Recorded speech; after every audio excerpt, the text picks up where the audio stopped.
The Galactic Council had long reached a unanimous, if begrudging, consensus regarding humanity. The species was an absolute, localized cosmic anomaly. They were the eccentric neighbors of the Milky Way, simultaneously completely indispensable to the interstellar economy and profoundly, chronically exhausting to manage. For 3 centuries, since their clumsy, hyper-reactive entry into the stellar community, humans had treated the grand theater of galactic diplomacy less like a sacred assembly of higher minds and more like a high school playground. To the elder races, like the hyperlogical Vesta or the stoic crystalline Thalians, the universe was a place of rigid geometric order, ancient dogmas, and carefully calculated efficiency. To humans, the universe was a canvas, and reality itself was merely a suggestion, waiting for a sufficiently large lever or a clever enough workaround. There was, of course, the infamous lunar incident on the industrial homeworld of the Xylar hegemony. The Xylar were a grim, chitinous species whose entire cultural framework was predicated on relentless labor, structural hierarchy, and a complete absence of leisure. Their cities were monolithic blocks of gray steel, and their faces were frozen in an evolutionary scowl. A Terran terraforming fleet stationed on the planet's primary moon for a routine mineral survey apparently decided the local population looked miserable. Using a massive orbital surface lasering array, normally reserved for carving tectonic trenches, the human engineers systematically melted the moon's carbonite crust. When they finished, the entire night sky of the Xylar homeworld was dominated by a colossal, glowing, perfectly symmetrical smiling face. When the furious Xylar High Command demanded a diplomatic explanation for the desecration of their satellite, the Terran ambassador simply shrugged and remarked that the locals needed to smile more, and that a little planetary cheer might boost their industrial output. Then came the April Fool's Day prank of Sector 7. The inhabitants of Praxis Prime were a deeply religious, dogmatic avian species whose entire judicial and political system was dictated by the alignment of their primary star, a brilliant blue giant. They believed that any shift in the star's corona was a direct manifestation of their deity's mood. On a specific Terran date, a coalition of human mega-engineering corporations clandestinely deployed an ultra-thin, hyper-reflective carbon nanotube canvas spanning several thousand kilometers across the Lagrange point between the planet and its sun. For exactly 6 hours, the canvas blocked specific light spectrums, casting a bizarre, shifting geometric shadow across the world that perfectly mimicked the ancient hieroglyphs of divine wrath. The Praxians descended into absolute panicked repentance, throwing open their temples and questioning their entire theological framework. When the humans pulled the canvas away, they broadcasted a system-wide transmission explaining the concept of an April Fool, and gently suggested that perhaps the Praxians should be a little less dogmatic and rigid with their religious laws. But the absolute peak of human absurdity was the summer break incident. A wealthy conglomerate of Terran tourism magnates and college fraternities had rented out an entire tropical, pristine world under the jurisdiction of the Galactic Council for a massive, multi-species festival. As the local orbital cycle neared its end, the humans collectively agreed that the party was simply too good to stop, but the planet's rapidly approaching winter axis was going to ruin the beach weather. Utilizing a fleet of obsolete heavy cargo freighters equipped with experimental synchronized gravity well drives, the humans literally altered the planet's orbital trajectory around its star, widening its path just enough to extend the local summer by exactly 1 standard week. The Galactic Council was thrown into an uproar, citing environmental recklessness, gravitational instability, and a flagrant disregard for stellar mechanics. Under heavy diplomatic threat and immense bureaucratic protest, the humans eventually used the same freighters to nudge the planet back into its original, mathematically approved orbit at the end of the festival. However, the Terran delegation had the audacity to lodge a formal countercomplaint, presenting detailed economic spreadsheets demonstrating that the extra week of partying had boosted the local planetary economy by 400%. They actually petitioned the council to make the orbit alteration a permanent, cyclical event for every festival season. The council naturally voted them down with overwhelming, terrified unanimity. Yet despite the headaches, the galaxy loved them. The council viewed humans as reckless, volatile, and profoundly irresponsible, but they were also undeniably warm, fiercely protective of the weak, and always the first to volunteer for disaster relief. They were the glue of the community, present on almost every colonized world, solving half of the galaxy's problems while simultaneously generating the other half. And then, without a single whisper of warning, they were gone. The Galactic Council called an immediate, unprecedented Level 1 emergency session. The grand amphitheater on the Citadel was packed to its absolute capacity, the air thick with the panicked pheromones, clicks, and murmurs of 1,000 different species. The central holotable, which usually displayed trade routes or border disputes, was chillingly blank. All 53 billion humans living across the galaxy, from the crowded metropolis of Earth to the furthest, most isolated mining outpost on the rim, had vanished into thin air at exactly the same microsecond. The disappearance was absolute, clean, and terrifyingly thorough. There were no signs of struggle, no flashes of radiation, and no biological residue. Their space stations hung perfectly intact in the void. Their massive dreadnoughts and cargo ships cruised through the slipstream on automated trajectories. In their planetary colonies, automated agricultural drones continued to harvest crops that would never be eaten, and household cleaning units hummed through empty living rooms, tidying up homes where dinner sat cold on tables. The human infrastructure was running flawlessly, operating like a ghost machine, maintained by automated systems that were blindly following their programming as if their creators had simply stepped out of the room for a moment. The debate within the council chamber was chaotic, furious, and laced with rising hysteria. "It must be a localized biological weapon," the representative of the Crothan Empire roared, slamming his heavy fist onto his console. "A pathogen specifically engineered to target Terran DNA, a virus with a 100% mortality rate and an instantaneous incubation period. We must quarantine every human sector immediately before it mutates." "Absurd," intercepted the high-vested scholar, his elegant, multi-jointed arms waving in dismissal.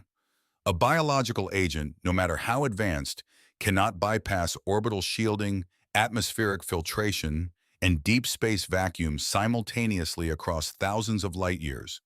This bears the distinct mathematical signature of an extragalactic threat.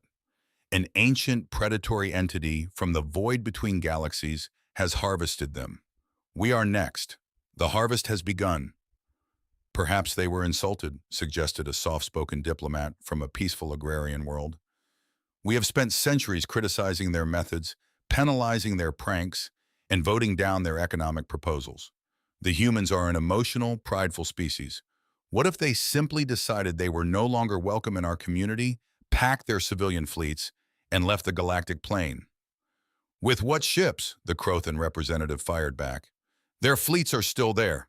Their personal transports are sitting in our docks. You cannot move 53 billion sentients across the cosmos without moving a single piece of metal." The arguments raged for days without pause.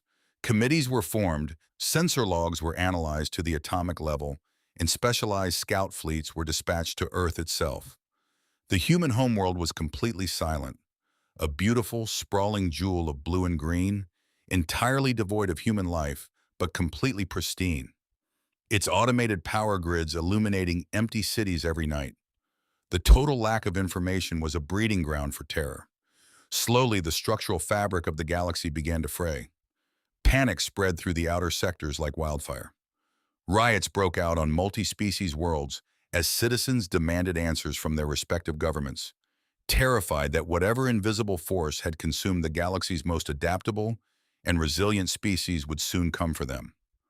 Weeks turned into months, and the galaxy slowly, painfully, began to adapt to the profound emptiness left in the wake of humanity's departure.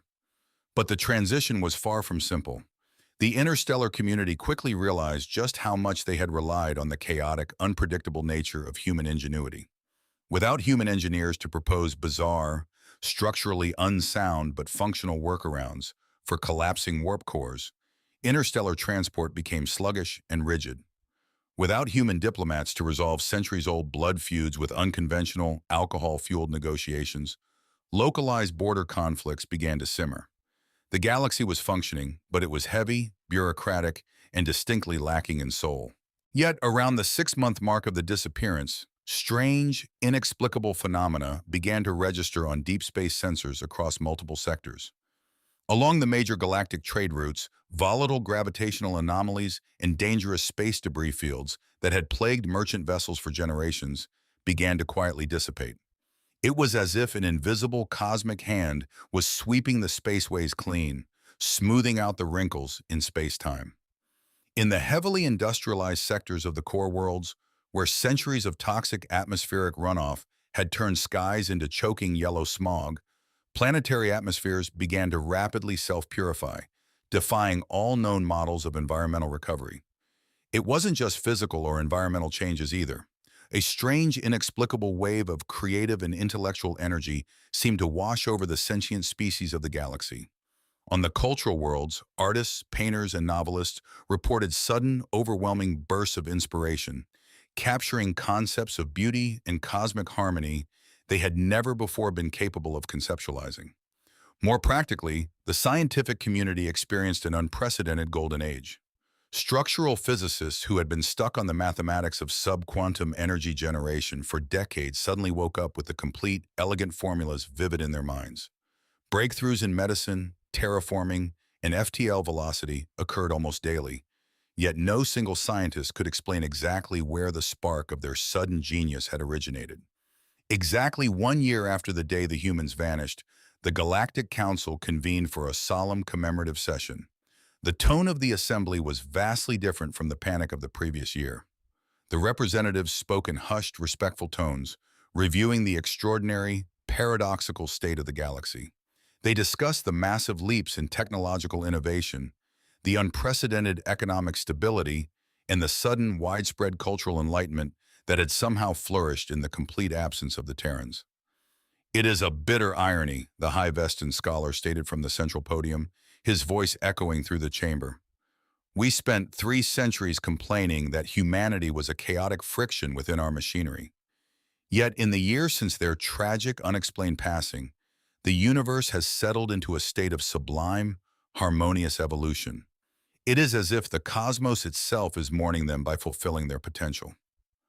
Before the scholar could continue his eulogy, every single light in the colossal Citadel station abruptly died.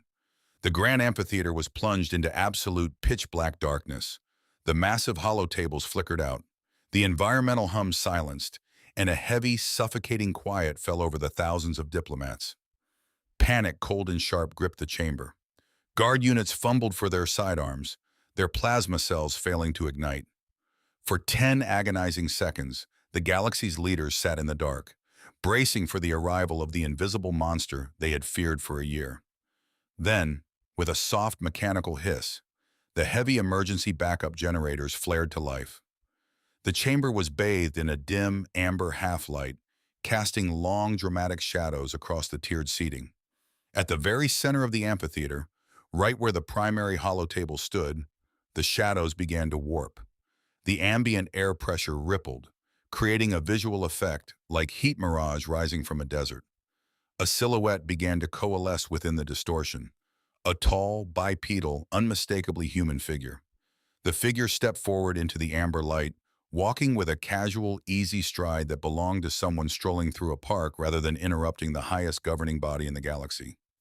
As his foot touched the center of the podium, a massive surge of power pulsed through the station. The primary grid snapped back online, the brilliant white architectural lights blinding the assembly for a brief second. When the glare cleared, the chamber erupted into a chorus of gasps, clicks, and panicked shouts.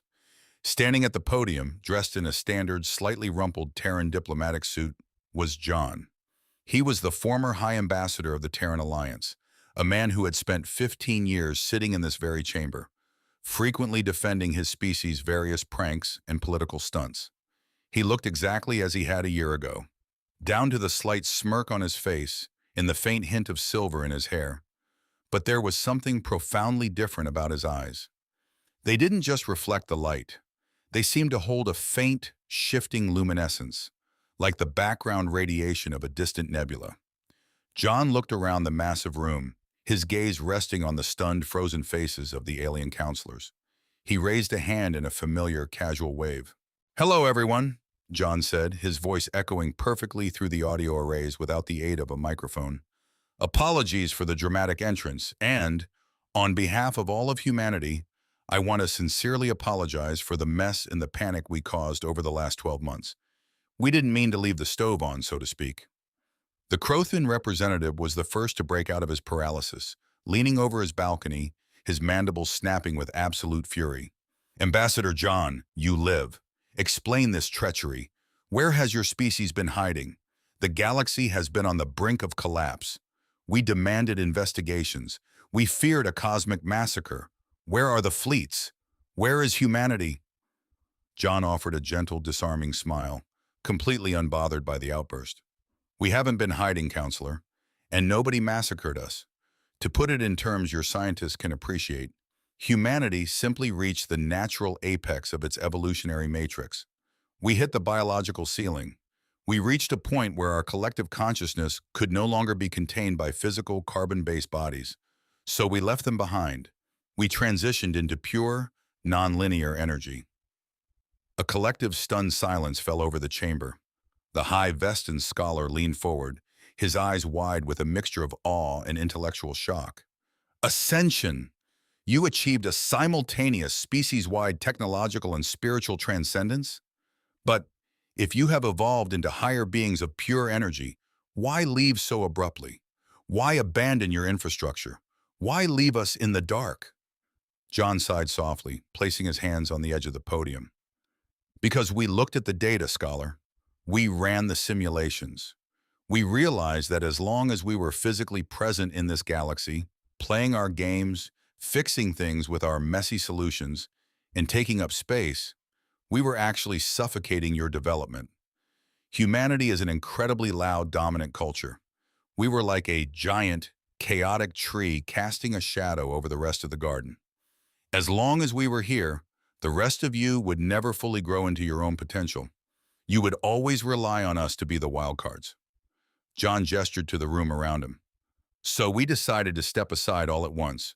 We wanted to give the galaxy the space it needed to breathe, to innovate, and to find its own rhythm. But we couldn't just completely abandon you. We love this place too much. The realization hit the room like a physical wave. The high-vested scholar gasped, his multi-jointed hands trembling. The anomalies, the atmospheric purification, the sudden scientific breakthroughs, the artistic inspiration, that wasn't the universe mourning. That was you. Guilty as charged, John chuckled, a warm, nostalgic glint in his glowing eyes. We've been keeping busy. It turns out that when you're a collective energy consciousness existing across multiple dimensions, clearing out dangerous space debris and nudging a scientist's subconscious toward the correct formula is actually pretty easy. We've been watching over you, cleaning up the rough edges of the galaxy, and dropping little sparks of inspiration wherever we saw someone struggling. We wanted to give you the ultimate head start for your own golden age. The Crothan diplomat's expression softened, his heavy shoulders dropping as the anger left his posture. If you are doing all of this for us, why come back now? Why reveal yourselves? Because our training wheels phase is officially over, John explained, his tone turning gentle but firm. The galaxy has proven over the last year that it can adapt, thrive, and move forward on its own terms. You don't need us to actively manage the background anymore. You're doing great. It's time for us to truly move beyond this local galactic cluster and explore what else is out there in the deeper cosmos. John stepped away from the podium, his physical form beginning to slightly blur at the edges, tiny particles of golden light drifting off his suit and dissipating into the air. I just came back to say goodbye on behalf of all 53 billion of us, John said, looking up at the tiers of alien leaders one last time. Don't look for us in the sky and don't worry about the empty colonies. Keep using our automated systems. They're yours now. But remember this, don't ever be afraid of the dark. If the galaxy ever faces a threat it truly cannot handle, or an anomaly it cannot solve, we'll still be here. We're just a frequency away. The golden light began to consume his form entirely, turning him into a brilliant, warm silhouette that radiated a sense of absolute peace and profound security. "We're going to go explore the deep dark now," John's voice echoed one final time, laced with that classic unmistakable human mischief. "We're waiting for the day when the rest of you join us up there. But until then, do us a favor. Try not to take yourselves so seriously. Enjoy the ride, and maybe change the orbit of a planet every once in a while just to keep things interesting." With a soft melodic pop that sounded like a distant firework, the light vanished. The primary lights of the Citadel didn't flicker this time. They remained bright, steady, and perfectly functional. The Galactic Council sat in absolute stunned silence. No one spoke. No one argued.